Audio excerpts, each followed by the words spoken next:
The 1960s and 70s are remembered as an era of national civil rights activism. The civil rights movement in South Dakota took dramatic form as the American Indian movement, AIM, moved into action. AIM's occupation of the village of Wounded Knee especially attracted international attention. But simultaneously, a quiet civil rights story was unfolding across the nation and in South Dakota. The story began with a question: who had fewer civil rights than citizens virtually incarcerated because they had developmental disabilities? Or to use the terminology of the time, mental retardation. In case after case, citizens, not all of whom had severe disabilities, lived most of their lives in institutions. When they were young children, their parents had been frequently advised by medical professionals to deliver them to an institution and forget they existed. Parents could then move on with their own lives, certain the child's basic needs were ensured perpetually.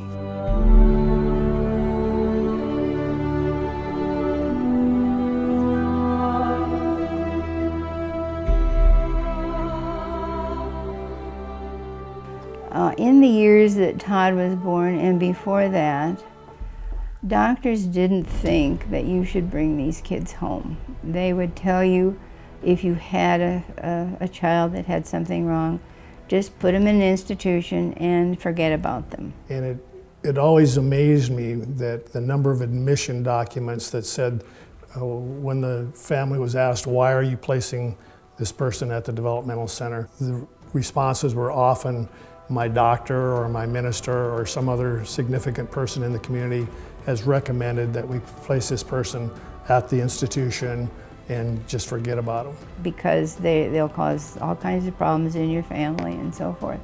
And I think a lot of people did that. They just put their kids away and never saw them again. And that's such a sad thing, I think. I regard Todd as a gift, truly a gift. And I think a lot of parents missed a lot of things by putting their kids away like that. Yet even Todd was temporarily placed at Redfield because there were no community-based options for him.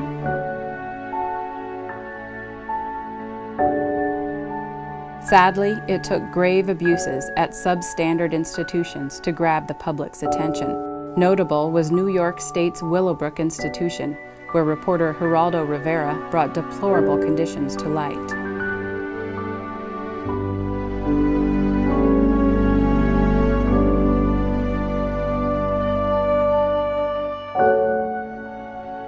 Powerful voices called for reform. Our institution, even though it got up to over 1,200 people at Redfield, I don't think ever kind of got that negative kind of attitude that prompted a lot of the class action lawsuits in other states. Rather, South Dakotans came to consensus that deinstitutionalization was the right thing to do, and they launched a grassroots movement. In 1970, a new federal act, combined with Social Security Act amendments, made possible community-based housing and job programs for adults with developmental disabilities. Institution numbers declined, but 40 years later, South Dakotans who once lived in the Redfield institution haven't forgotten. They remember when and why they were sent there.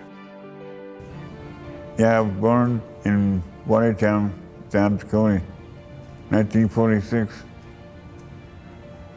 November 7, 1946. And I went to Redfield, 2 years old. They were trying to check when I fell down the stairs, they were checking what I was doing and then find out what kind of jobs I had, and then I used to get real mad at things. They remember the Redfield campus, including underground tunnels that connected buildings.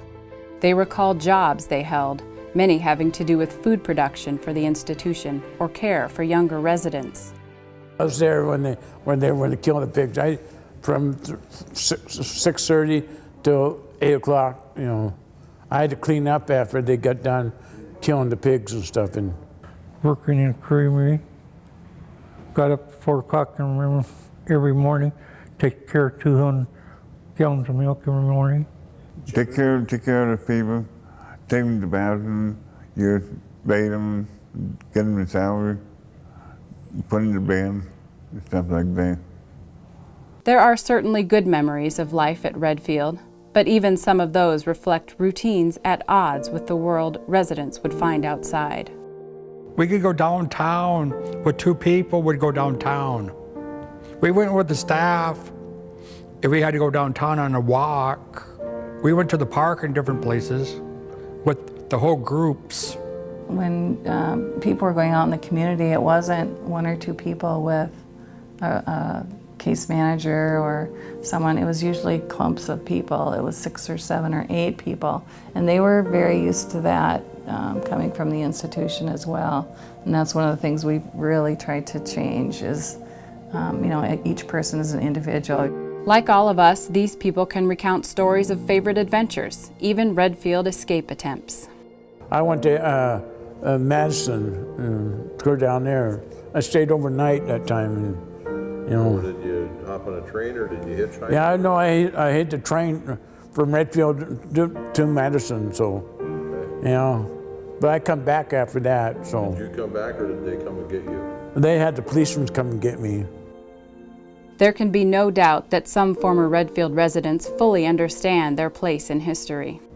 So they could make it out in society. That's why they put them into all the institutions in the whole country now. That's what they did.